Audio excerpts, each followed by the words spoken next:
Hi viewers, welcome to ఆదాన్. వయసులో చిన్నవాడు కానీ ప్రజల కోసం గళం వినిపించడంలో పెద్దవాడు. రాజకీయాల్లో తనకంటూ ఒక గుర్తింపు తెచ్చుకొని ఆంధ్రప్రదేశ్లోనే కాక కేంద్ర స్థాయిలో సైతం తన ఉనికిని చాటుకున్న సిక్కోలు సింగం కింజరపు రామ్మోహన్ నాయుడు. తండ్రి ఆదర్శాలను పాటిస్తూ అభివృద్ధి సాధిస్తూ శ్రీకాకుళం ప్రజలు మావాడని గర్వంగా చెప్పుకునే స్థాయికి ఎదిగిన ఆ యువ నాయకుడు రాజకీయ జీవితం గురించిన ఎన్నో ముఖ్యమైన విషయాలను ఈ వీడియో ద్వారా మీతో పంచుకోబోతున్నాం. కింజరపు రామ్మోహన్ నాయుడు 1987 డిసెంబర్ 18న శ్రీకాకుళం జిల్లాలోని నిమ్మాడలో జన్మించారు. ఆయన తండ్రి గారి పేరు కింజరపు ఎర్రన్నాయుడు, తల్లిగారు విజయకుమారి. ఆయన తండ్రి దివంగత ఎర్రన్నాయుడు గారు టీడీపీలో ప్రధాన నాయకుడు. ఆయన హరిశ్చంద్రపురం శాసనసభ నియోజకవర్గం నుండి 4 సార్లు వరుసగా పోటీ చేసి గెలిచారు. అలానే శ్రీకాకుళం లోక్సభ నియోజకవర్గం నుండి వరుసగా 4 సార్లు ఎంపీగా గెలిచారు. 1996-98 మధ్య కేంద్ర మంత్రిగా కూడా పనిచేశారు. 2012 నవంబర్లో ఒక రోడ్ యాక్సిడెంట్లో ఆయన మరణించారు. ఇక రామ్మోహన్ గారికి ఒక అక్క కూడా ఉన్నారు. ఆమె పేరు ఆదిరెడ్డి భవానీ. ఆమె కూడా టీడీపీలో నాయకురాలుగా కాగా రాజమండ్రి సిటీ శాసనసభ నియోజకవర్గం నుండి మొదటిసారి పోటీ చేసి 2019లో ఎమ్మెల్యేగా గెలిచారు. రామ్మోహన్ నాయుడు గారు లోకల్లోనే 1990 నుండి 96 వరకు గాయత్రి మోడల్ హై స్కూల్లో, అలాగే 96 నుండి 98 వరకు భారతీయ విద్యాభవన్లో చదివారు. దాని తర్వాత ఎర్రన్నాయుడు గారు ఢిల్లీలో ఉండవలసి రావడంతో 1998 నుంచి 2004 వరకు అంటే ఇంటర్ వరకు ఢిల్లీలోని ఢిల్లీ పబ్లిక్ స్కూల్లో చదివారు. ఇక 2004 నుంచి 8 వరకు యుఎస్లోని పర్డ్యూ యూనివర్సిటీలో ఎలక్ట్రికల్ అండ్ ఎలక్ట్రానిక్స్ ఇంజనీరింగ్ పూర్తి చేయగా 2009-11లో న్యూయార్క్లోని లాంగ్ ఐలాండ్ యూనివర్సిటీలో ఎంబీఏ పూర్తి చేశారు. దాని తర్వాత ఒక ఏడాది పాటు సింగపూర్లో కూడా జాబ్ చేశారు. రామ్మోహన్ నాయుడు గారికి 2017 జూన్ 14న బండారు శ్రావ్య గారితో వివాహం జరిగింది. ఆమె మాజీ రాష్ట్ర మంత్రి బండారు సత్యనారాయణమూర్తి చిన్న కూతురు. ఇక ఈ దంపతులకు 2021 ఫిబ్రవరిలో ఒక పాప పుట్టగా తన పేరు మిహిరా. రామ్మోహన్ గారు వారి తండ్రి గారు చనిపోయిన తర్వాతే రాజకీయాల్లోకి రావడం జరిగింది. ఆయన 2013లో టీడీపీ నుండి రాష్ట్ర రాజకీయాల్లో చురుకుగా పనిచేయడం మొదలుపెట్టారు. 2013 అక్టోబర్లో ఆంధ్రప్రదేశ్ విభజన మీద పోరాడడంలో ఏపీ మాజీ సీఎం చంద్రబాబు గారికి మద్దతునిస్తూ ఢిల్లీలో నిరాహార దీక్షలో ఆయన కూర్చున్నారు. ఇక 2014 శ్రీకాకుళం లోక్సభ ఎన్నికల్లో మొదటిసారి పోటీ చేసి 1,27,576 ఓట్ల మెజారిటీతో గెలిచి ప్రభంజనం సృష్టించారు. అంతేకాకుండా ఆ 16వ లోక్సభ ఎన్నికల్లో గెలిచి పార్లమెంటుకి వెళ్లిన 2వ అతి పిన్న వయస్కుడు రామ్మోహన్ గారు.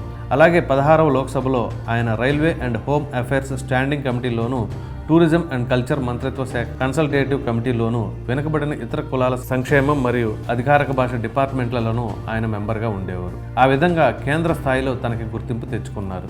అలానే విశాఖ హెడ్ క్వార్టర్స్గా ఆంధ్రాకు రైల్వే జోన్ కేటాయించేలా పార్లమెంట్లో ప్రైవేట్ బిల్లును కూడా ప్రవేశపెట్టారు. ఈ చర్యతో కేంద్రాన్ని ఈ విషయం గురించి చర్చించేలా కృషి చేశారు.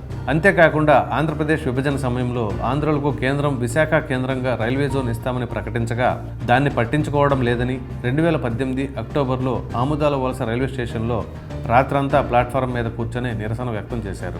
అయితే దానికి ముందే 2018 ఫిబ్రవరిలో కేంద్రం ఏపీ రీఆర్గనైజేషన్ యాక్ట్ ప్రకారం అందించాల్సిన నిధులు ఇవ్వడం లేదని ఢిల్లీలో పార్లమెంటు వద్ద టీడీపీ ఎంపీలు గల్లా జయదేవ్, కె శివప్రసాద్, టీజీ వెంకటేష్, కృష్ణప్ప, నారాయణరావు తదితరులు రామ్మోహన్ నాయకత్వంలోనే నిరసన వ్యక్తం చేశారు.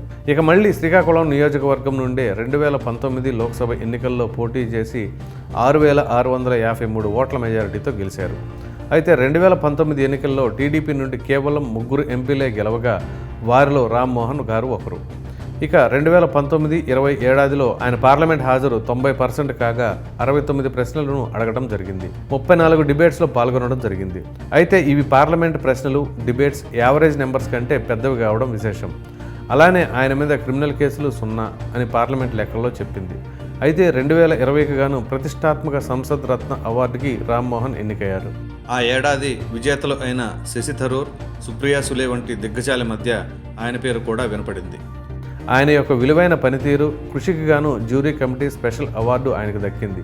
విశేషం ఏమిటంటే ఈ అవార్డు అందుకున్న ఏకైక తెలుగు ఎంపీగా చరిత్ర సృష్టించడమే కాకుండా అతి చిన్న వయసులో ఈ అవార్డు అందుకున్న వ్యక్తిగా కేంద్ర స్థాయిలో తన పేరు మీద చరిత్ర లిఖించారు. అలానే రామ్మోహన్ గారు 2017లో జరిగిన 72వ యునైటెడ్ నేషన్స్ జనరల్ అసెంబ్లీలో నిరాయుధీకరణ మీద మొదటి కమిటీ యొక్క 22వ సమావేశంలో భారతదేశం తరపున ప్రాతినిధ్యం వహిస్తూ మాట్లాడారు. ఆయన ఆ స్పీచ్లో ఐక్యరాజ్య సమితి యొక్క యొక్క నిబంధనలను అనుసారమే ఇండియా నడుచుకుంటుంది. ఐక్యరాజ్య సమితి విధానాలను ఇండియా పరిరక్షిస్తుందని, మిత్ర దేశాలతో సామరస్యంగా ఉంటుందని పేర్కొన్నారు.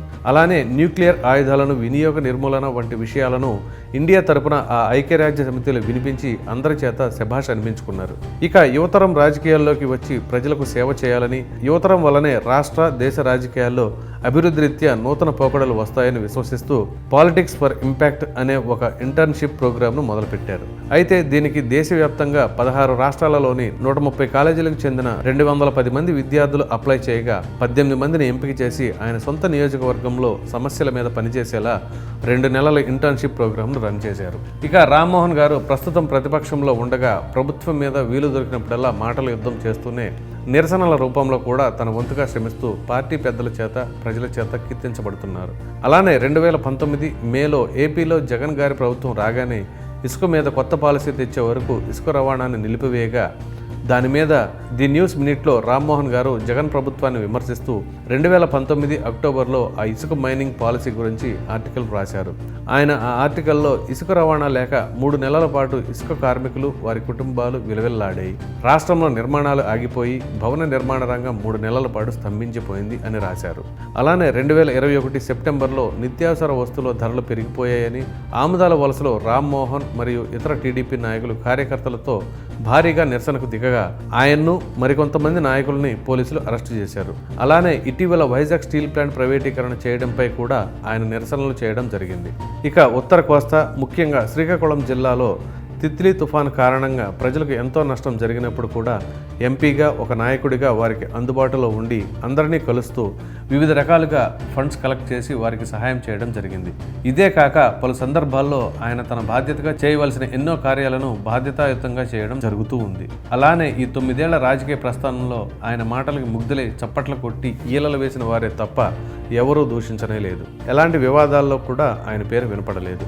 ఈ విధంగా వయసుకు చిన్నవాడే అయినా ప్రజలకు పెద్దగా నిలిచి వారి కష్టాలను తీర్చే పదవిలో ఉంటూ తన కర్తవ్య దీక్షలో నిరంతరం శ్రమించే కింజరపు రామ్మోహన్ నాయుడు భవిష్యత్ రాష్ట్ర రాజకీయాల్లో కీలకంగా మారే వ్యక్తి అని పలువురు ప్రశంసిస్తూ ఉంటారు. ఆయన ఇలానే ప్రజల మద్దతుతో మరిన్ని మంచి పనులు చేయాలని, ప్రజానాయకుడిగా పేరొంది మరిన్ని సత్కారాలు పొంది రాష్ట్ర ఖ్యాతిని పెంచాలని, ఎల్లప్పుడూ ఆరోగ్యంగా, సంతోషంగా ఉండాలని కోరుకుంటున్నాము. ఈ వీడియో కనుక మీకు నచ్చినట్లయితే లైక్ చేయండి, షేర్ చేయండి. అలాగే మీ విలువైన అభిప్రాయాన్ని రామ్మోహన్ నాయుడు గారి గురించి కామెంట్ రూపంలో తెలియచేయండి. మీరు ఫస్ట్ టైం కనుక ఈ వీడియో చూస్తున్నట్లయితే మన ఆదాన్ ఛానల్ని సబ్స్క్రైబ్ చేయడం మాత్రం మర్చిపోకండి. Thank you.